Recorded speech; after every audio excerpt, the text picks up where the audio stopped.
Hey guys, it's Jen. Welcome back to my channel and welcome back to another video. So today I am sharing a family recipe with you for zucchini bread. This is my tried and true recipe for zucchini bread, and I know with it being summer, a lot of us have a lot of it in our gardens and it's at the farmer's market, and so if you have extra zucchini laying around, this is a great way to use it up. So I'm going to get started by just washing my zucchini and grating it on a box grater. For this recipe, you'll need about 2 cups of grated zucchini. This recipe actually was given to me by Adam's mom, so my mother-in-law. I was texting her about it yesterday, and she said it was passed on to her by her mother and her aunt. So it is definitely a tried and true family recipe. I'm just using a regular box grater to grate the zucchini onto a paper plate and then just making sure that I have 2 cups of that. You want to make sure that you do measure it accurately. Since this is a baking recipe, the ratios do have to be correct for it to turn out right.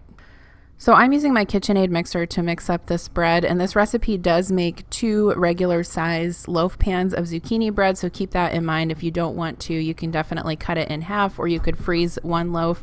I don't think it's necessary to use a mixer for this recipe. I definitely think you could do it with a spoon if you wanted to, but on this day I just decided to use my KitchenAid. So I cracked 3 eggs into the mixer bowl, and then the recipe calls for half a cup of oil and half a cup of melted butter.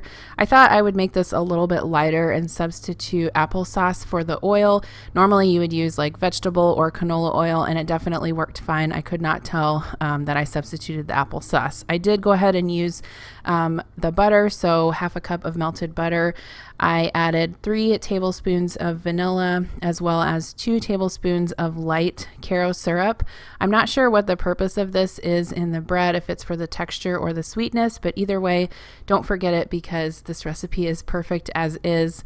I went ahead and added in the sugar as well as the grated zucchini.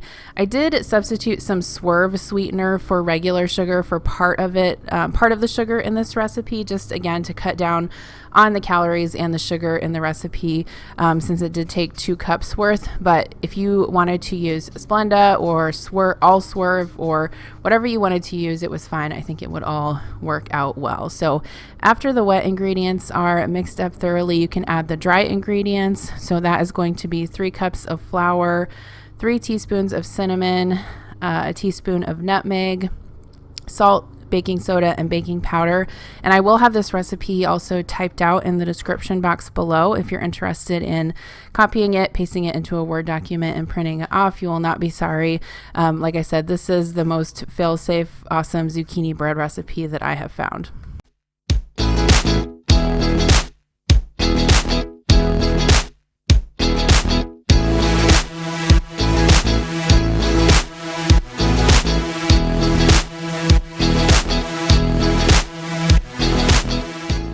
The recipe does say to sift the dry ingredients together before you mix it in with the wet, but I have to admit that I rarely ever do this and it still turns out fine.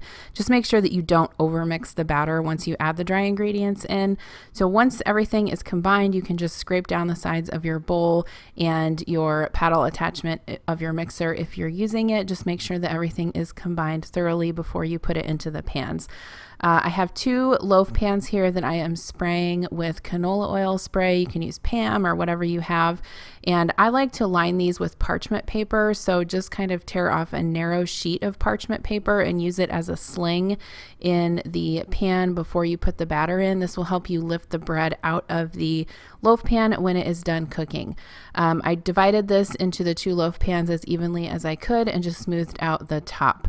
Also, I wanted to say, if in the last voice clip you either heard a lawnmower or a dog, I will apologize for that. It is summertime around here. My husband is outside mowing the grass, and I tried to talk loudly and cover it up, but my dog was also in here with me, so you know, life goes on. But anyway, I like to tap the pans on the counter just a little bit to get any air bubbles out.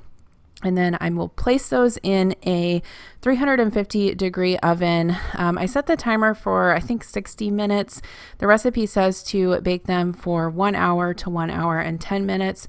You just want to make sure that they are cooked through. You can use a toothpick to test them, but definitely do not over bake them or they will turn out dry. So here are the completed loaves. I did keep one of these at home and shared one with my grandparents, and this is definitely our favorite recipe for zucchini bread.